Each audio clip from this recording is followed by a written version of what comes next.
Hi guys, and welcome back to another episode of the Security Space podcast. Today, what we will be discussing all about is keeping cybersecurity simple and cutting through the noise because there is a lot of noise in the industry at the moment. There is complicated workflows, there is a million and one different acronyms, more than the developer market, and that's saying something. Certifications, compliance mandate, and also many different products and vendors. Yes, to help us get through all this noise today, we are joined by Martyn Jones, and I'll pass over to Martyn to do a little bit of an introduction, and then we'll kick off into it. Martyn, are you okay to give the audience a little bit of background to yourself, mate? Pleasure, Nick, and thanks for inviting me onto the podcast. A pleasure. So, as Nick said, I'm Martyn Jones. I'm currently with YTL UK as an integrations architect, but my background is working all the way from dev, doing some coding, consulting, moved into integrations, working my way through those streams, and then being promoted all the way from solution architect to enterprise architect, and then eventually reaching interim CISO roles around that. With that, there's various projects and work streams around that.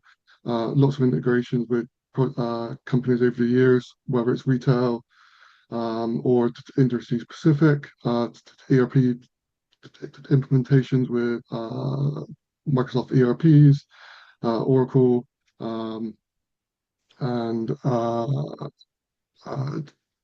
Dynamics F&O, Dynamics 365 mainly, generally C's and stuff over the last few years around that, and then complying to the security regulations around those.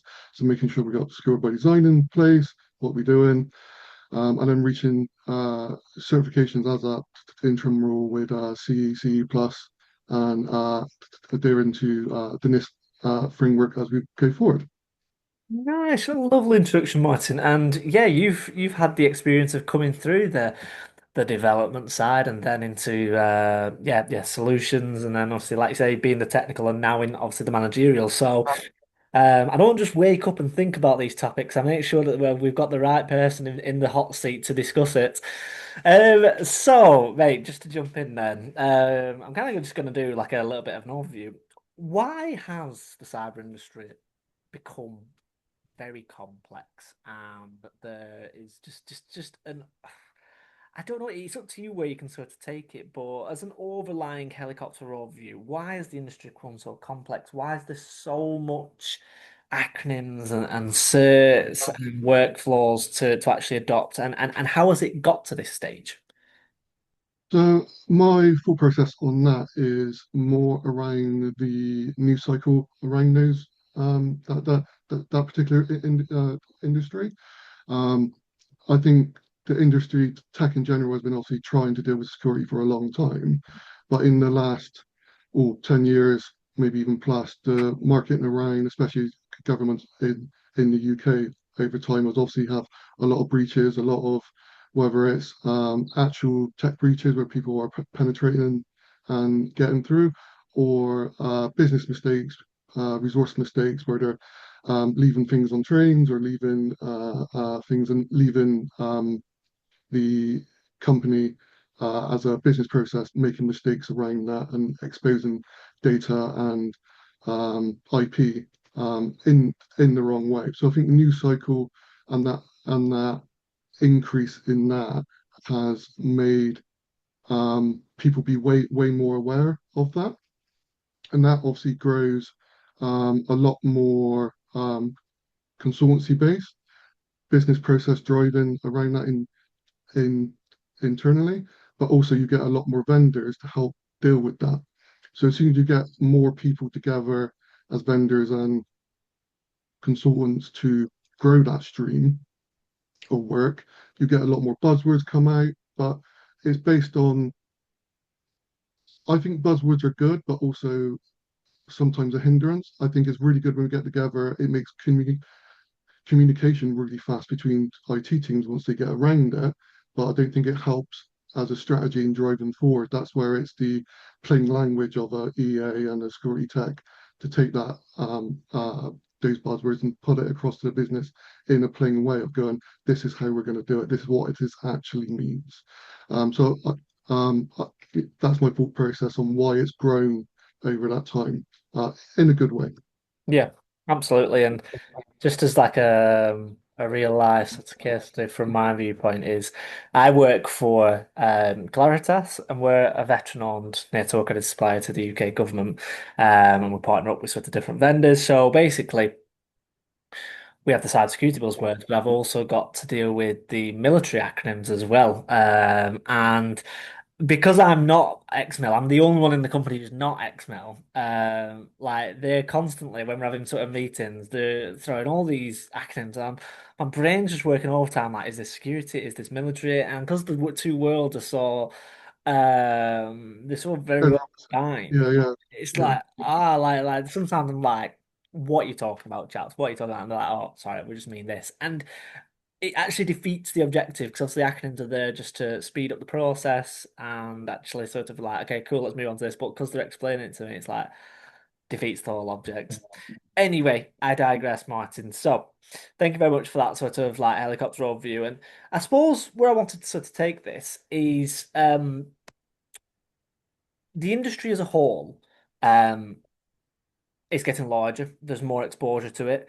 But it also means that then your role now, obviously, up in managerial roles, as CISO roles, in advisor roles, you've got to be a little bit more cute with the language that you use. Yes, when you're in development teams and in engineering teams, you can sort of converse in technical jargon because you're speaking to people that understand it. But cybersecurity is so much more than just the HUDs behind the screens now, shall we say? And it is very much a massive impact on the business. Therefore, you're going to have to speak to non-technical stakeholders and get across the impact of security. Um, how do we go about doing that efficiently when there is so much certifications, acronyms, compliance to sort of understand? How do you do about it in your line of work, Martin? So the big one for that is usually get your plan on the page for what you're trying to achieve with those certifications. So are you going to go down what are we our strategy is to get say CE in place and then CE plus for the audit later on. Mm, If you get that in place, most of the time you want to explain why you're doing security. So most of the security is it's seen as an afterthought when really what you're trying to show is the return on investment to those stakeholders. So have a plan on the page of what you're trying to achieve and why. The why is usually risk mitigation and the cost associated if something goes wrong. Because the spend of security is not cheap. It takes a lot of people to do it, and it takes a lot of the right people to get it right as well. Um, so ex I would say explain we're gonna whatever framework you're using is going. These are the milestones we're going to hit.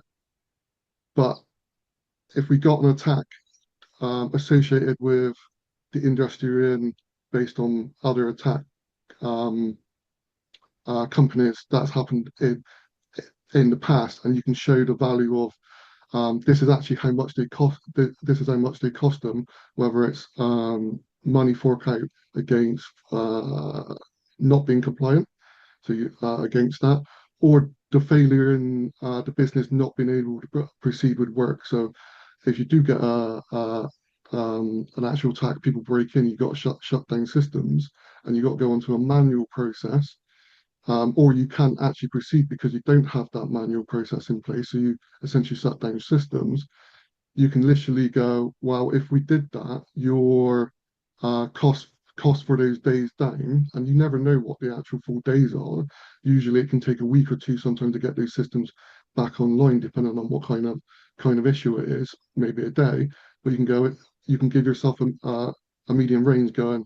If it's a 1 day uh, cycle back up, or a 3 or 2 week cycle back up, this is actually the cost to the business, and it's usually in the realm to 5 to 10x cost to actually do security correct. So if you get your plan on the page, this our return on investment. If something goes wrong, you can sell that view, you can sell that picture of what you're trying to do to those stakeholders to get the funding you need around that. Most actual business nowadays are normally part of either a government scheme or a part of an association where they need those certifications anyway, whether it's to deal with certain vendors. Um, so knowing what those true costs are will help drive with the strategy to those stakeholders on that. Nice. Yeah, no, really terrific point. And like you say, it's just all about taking them on that journey, isn't it? Because they just don't. It sounds offensive if I say it in this way, but I don't mean it in this way. But they just don't understand the implications of it at the start, and therefore you've got to take that on the journey. Same as if they was to take you on a journey and say like, if you really needed budget for this.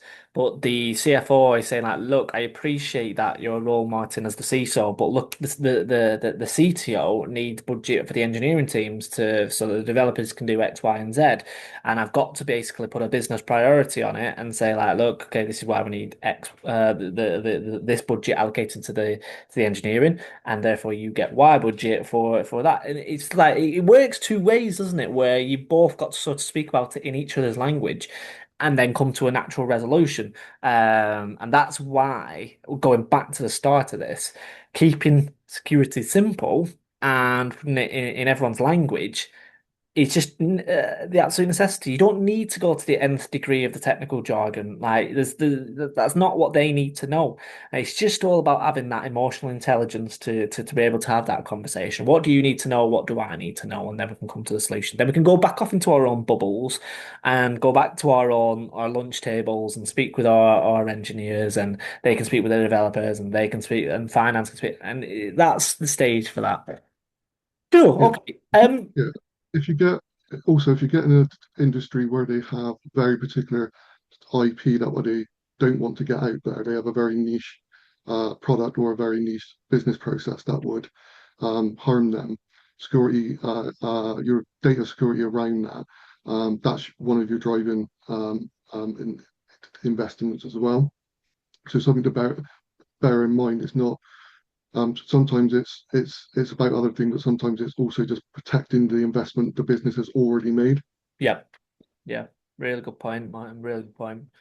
Um, so I just wanted to ask you a question about certs, and there's just so many of them in the industry. But firstly, well, it's kind of like a two-pronged question. This, both both the certifications that an organization gets, and then also the individual, because like SOC 2, ISO 2701, like there's lots of crossovers between what organizations can get. Obviously, I know that then you got your NIST, your DORAs, and geopolitics comes into a lot of it, and there is obviously their own sort of identity with each one, and there's no argument to say like, no, this is different because of this. But there's also a lot of crossover as well, hence why not every organization needs every tick box, hence why they don't have to go after them.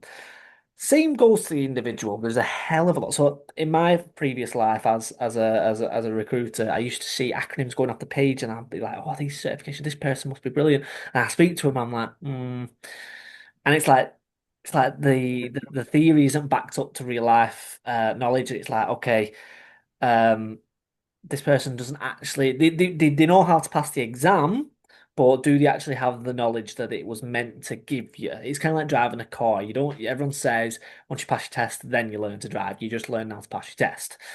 And the same can be said for a lot of certs. Don't get me wrong. SANS, the GIAC, CEH, I think is good. There's a lot that are good, and there's probably a lot that I've forgot about there. But there's also a lot of crap ones as well. So, Martin, your view, business, individual certifications, what's your two pence on that, mate? So for an individual who wants to get a really good grounding, I would recommend SANS by a mile. It's the industry standard for the reason, in my opinion, and they're really good. Um, I would look at going down those routes if you're an individual.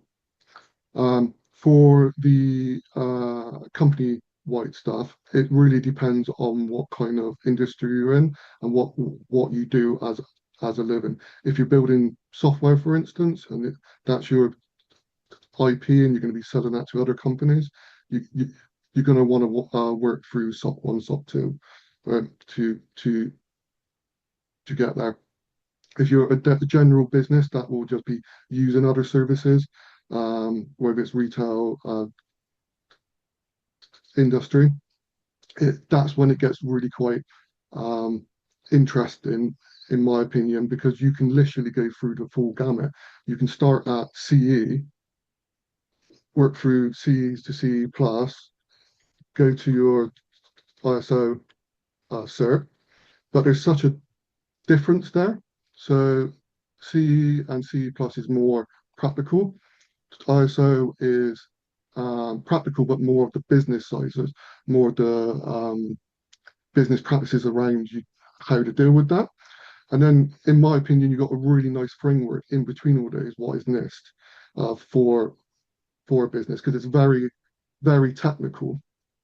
So, in my view, if you're a brand new business or you're a business that hadn't been dealing with security in the maybe the best remit for the business, is to work through the CEC plus NIST and then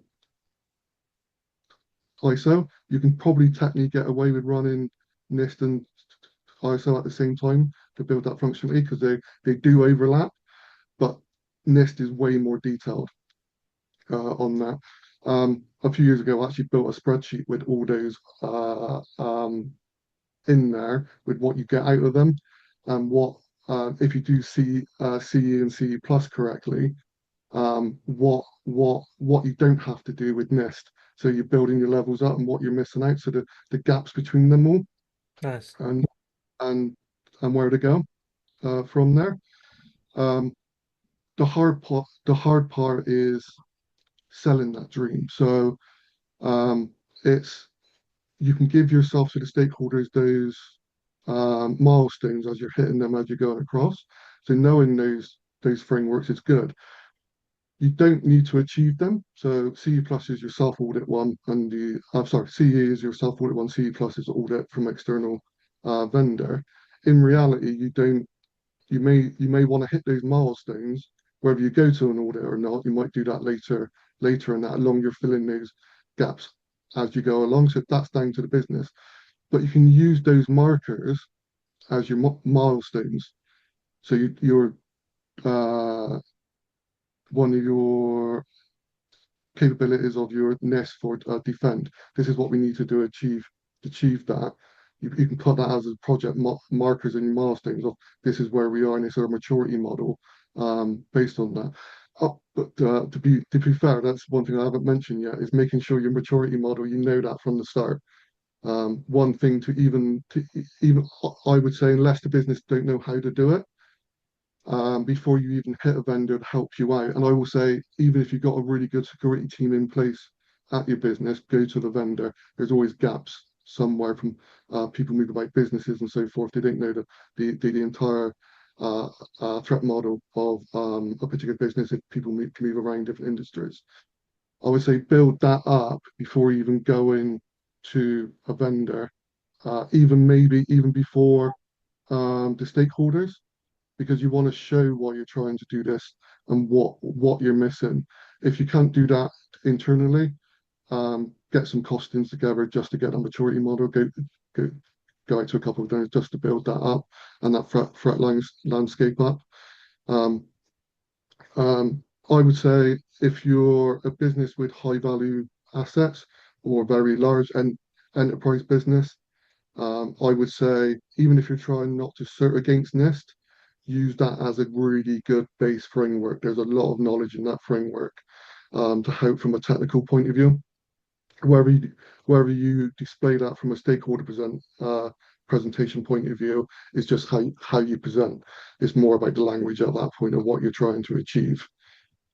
Nice. Really, really good viewpoint. And I'd actually love to see that spreadsheet as well, that where you defined all the sort of differences between the two. I would more than welcome to share it with you. Brilliant. And so. to move it forward, we've done sort of the buzzwords, done the frameworks. I wanted to sort of ask you now a little bit about the vendors. So coming into my current world now, and it's like the I know it because well, to set the scene for this one.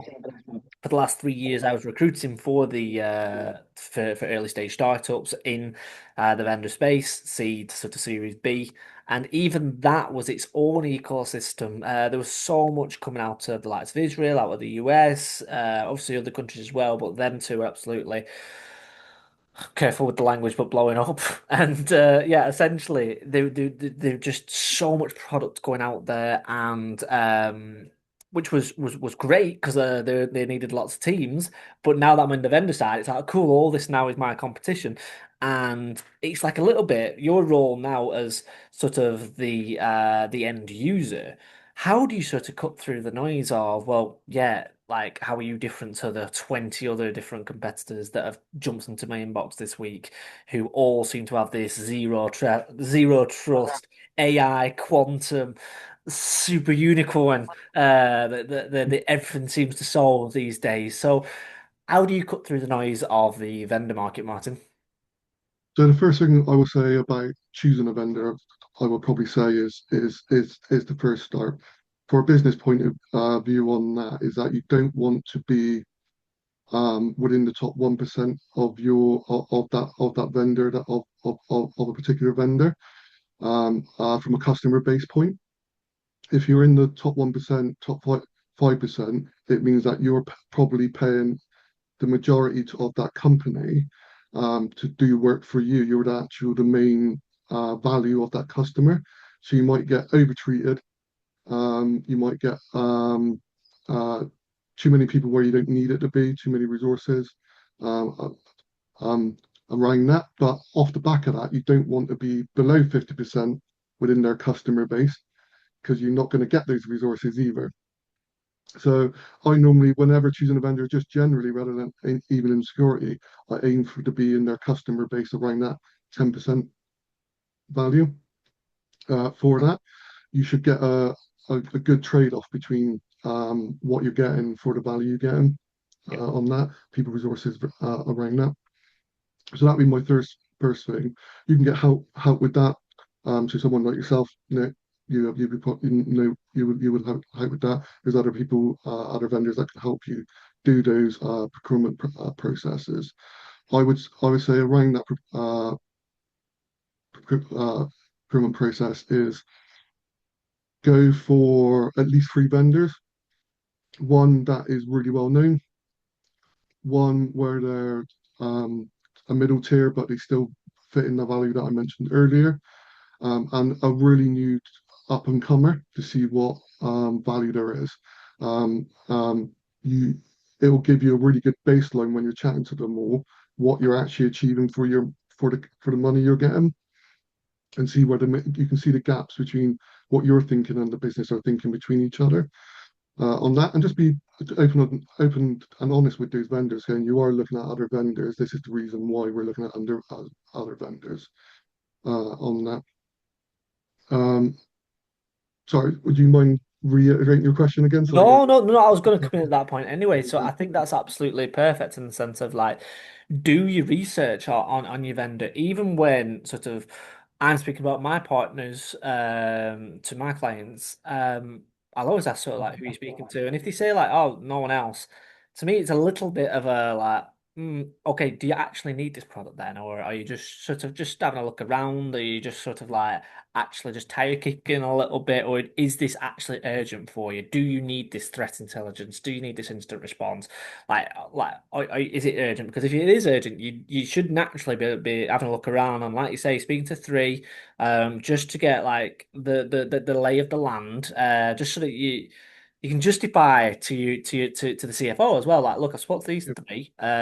These are the best suited for us because we have X amount of customers, we need X amount of licenses, and it lines up with our budget well, then we have X amount left which we can invest elsewhere. And it's like that to me is a more business strategic decision when choosing a vendor as opposed to, like you say, like having a look at everyone just to see like, oh, they've got all the bells and whistles, therefore they must be good. And it's like, they've got good Yeah, marketing, but does it suit your business needs? And I suppose that's what's key.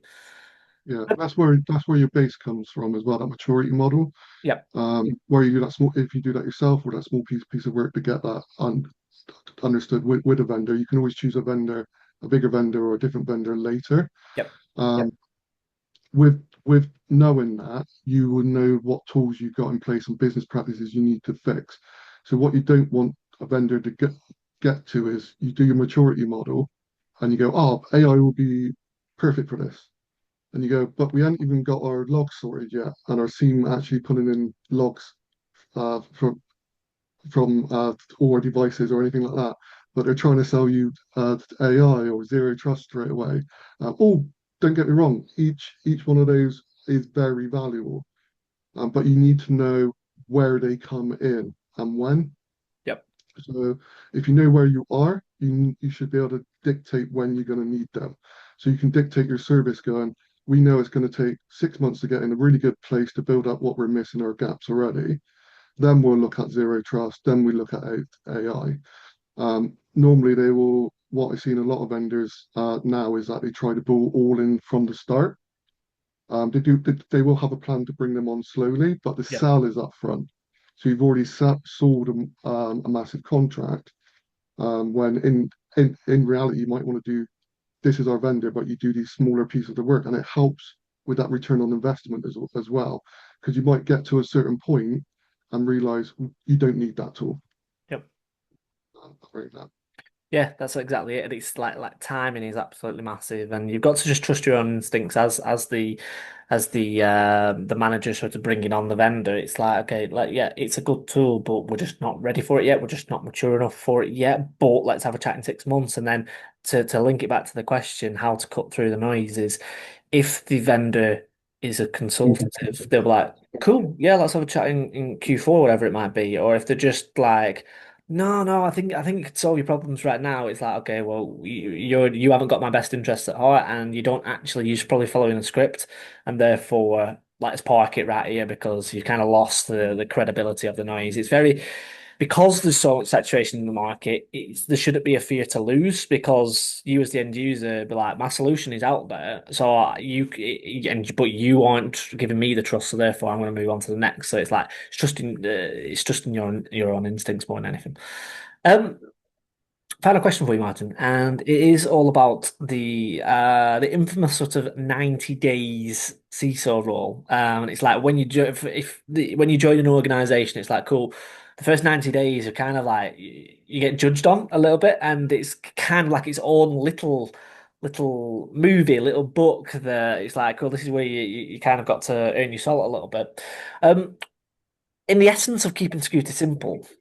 I'm the CEO, and I've just hired you, Martin, to be my CISO. And I'm sitting down saying like, cool, what does your first 3 months look like? How are you going to set up your next 3 to 5 years here in this company? So, no, I would say for the first month is to really get around where you are. So you want to talk to your EAs, your security team, your product owners, and really know where you are, right? So there could be they could have really good policies in place, but the actual product that you're dealing with, whether it's a integration platform or um, a SaaS solution for managing your tickets for service desks, that sort of thing, you need to find the truth of the matter as quickly as possible. So really look and dive into what policies you have, and then in each level of the functions around that, finance, your product owners, your supply chain owners, that sort of thing. You go, what tools are you using? Is it actually truly adhering to what we think we're doing from an application point of view? Then you can look at a deep dive with security, whether it's like you're doing MFA, zero trust, are you doing AI, are they doing what they're doing? Are they putting logs in from everywhere? For instance, from those other applications, whether they're SaaS or not, because you Mm. still want to pass those logs in. to do checks. You need to better go across boundaries and do those checks. A lot of people forget that. They normally worry about sys internally, uh, um, or your security internally, and as long the vendors you're using your SaaS products has those frameworks, has those certs in place, they tend to forget that getting logs in from those apps are actually really valuable to know what's happening across your user base. Um, really dive in to know what's going on, and then you can build your strategy out and go, well, let's do a gap analysis on our capabilities right now against our current policies, see where all the gaps off across the remit are, and then you can start going, well, we're red in this, we're amber or orange in this, or we're green in this. Yeah, Um, the capabilities we want are missing are this. Let's build a roadmap of how we get there, and then your maturity model can build up off of those as well, and your threat model can come in after those. So that's your first month. Your second month is literally getting that plan on the page, getting your we all don't like it, but we all know it's true. Um, really getting the lower level stakeholders on board as well, because you've got to be a bit of um, you got to be a bit political when you're talking to people. You've got to have enough backing when you go to those stakeholders behind you from people that's been in the business 25 years longer, or people who really have good reputation there. Really get that plan on the page and really go and sell it to them. Then go to the stakeholders, and then it's by achieving budget, start choosing vendors, and you start knowing where you are. So by the end of those 3 months, you've done the full gamut of going really low, knowing where you are, selling to the middle ground stakeholders, and then you can take it up and go, this is what we're going to achieve over the next 6 months, year, 2 years on that. brilliant, brilliant, really well put, Martin. And that pretty much brings us to a time. So, yeah, if anybody was to have any questions to what Martin has raised today, or would just need some advice, because yes, the industry is a very loud place at this moment, and I think it's only going to get louder with the way that the forecast of the industry is sort of looking. All exciting, but there is just ways and means of cutting through a lot of the noise. So, Martin, thank you very much for coming on the Security Space podcast, mate. Thank you, Nick.